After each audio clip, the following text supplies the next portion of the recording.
Today we're here to talk about how to get started with security setup in Robot Schedule.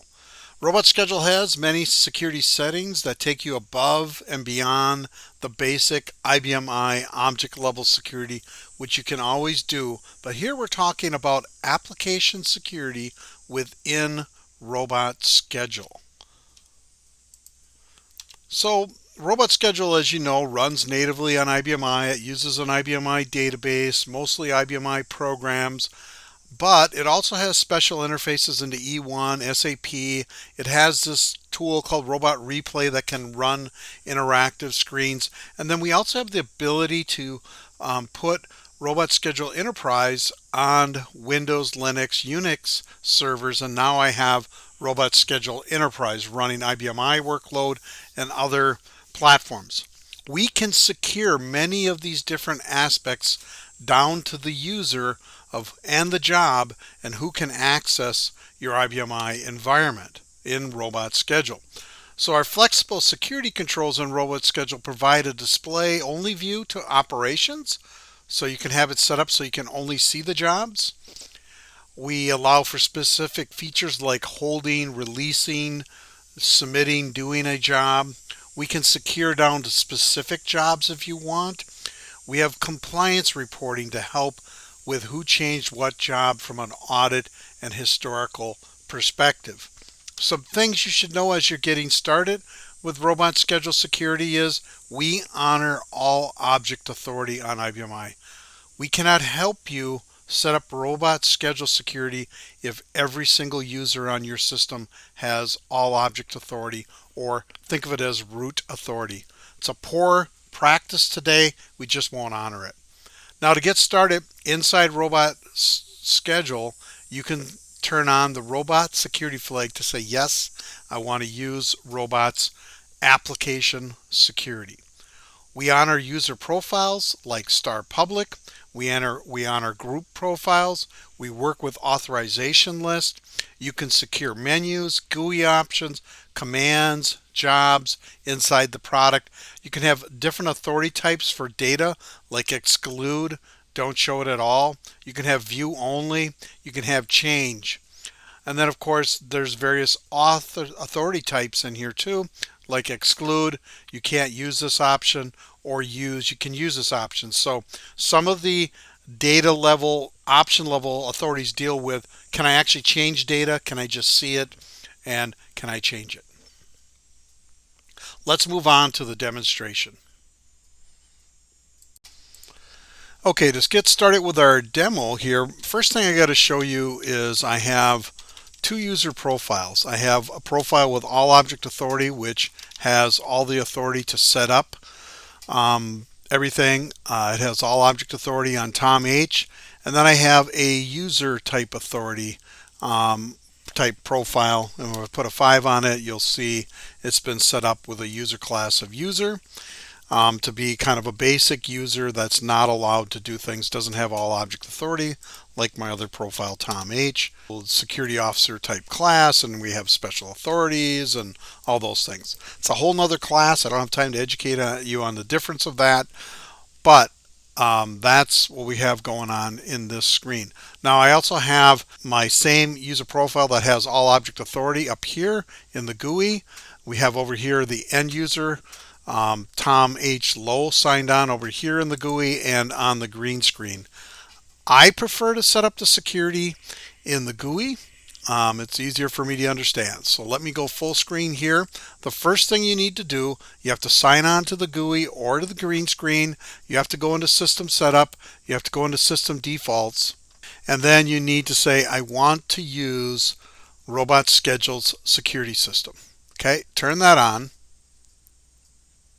You might want to demonstrate with this in a test environment first, of course. Then I have the ability to set up job security, which is down to the job level, which is an advanced topic. We're not going to cover that today. I'm going to have another video for that for those who want to go deeper. In this simple one, we're going to set up product security. And one of the things I can do is I can come in and I can set this up so that I am controlling various aspects of the robot schedule product.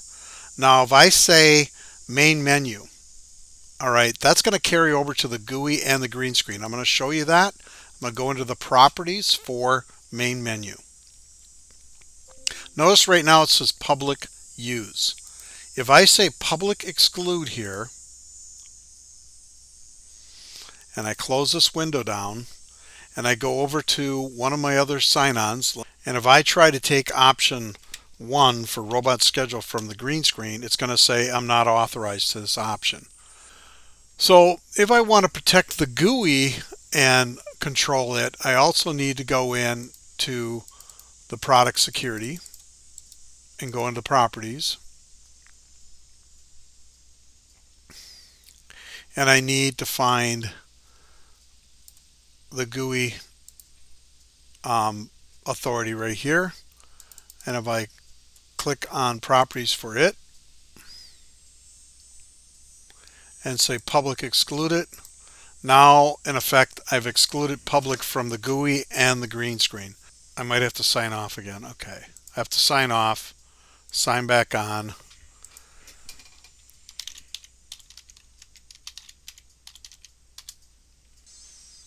Okay, and now it says you're not authorized to connect to this system with robot schedule.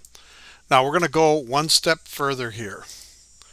And what we're going to do is, instead of securing those two options and not allowing public to do anything, I'm going to allow public to use the product. So I'm going to go into the GUI Connect and I'm going to allow public to have just view rights. So I'm going to change this back to use. And I'm going to go back down to the main menu, change that to use. But now I'm going to go to the job schedule list. Notice there's many options here for us to go in and control.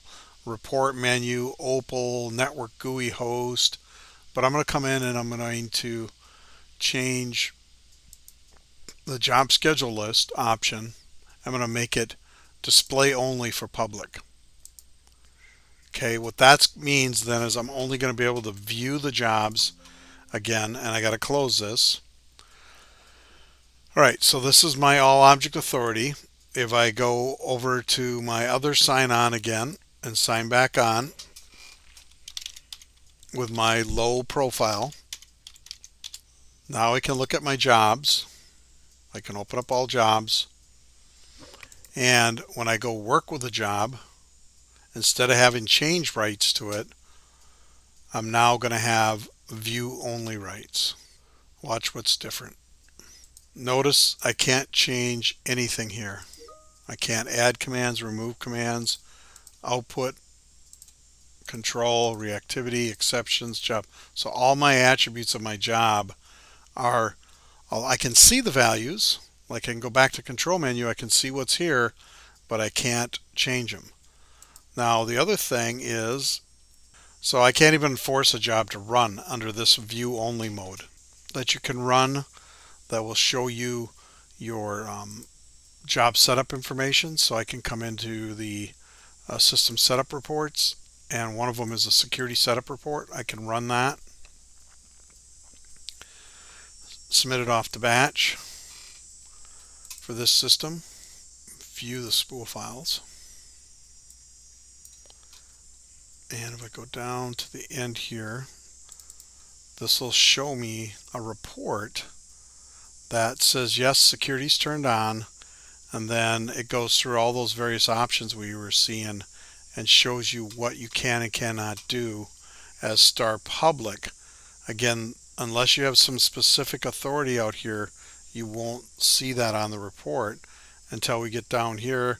We'll see some special authority specifically to jobs related to Tom H and other carryovers.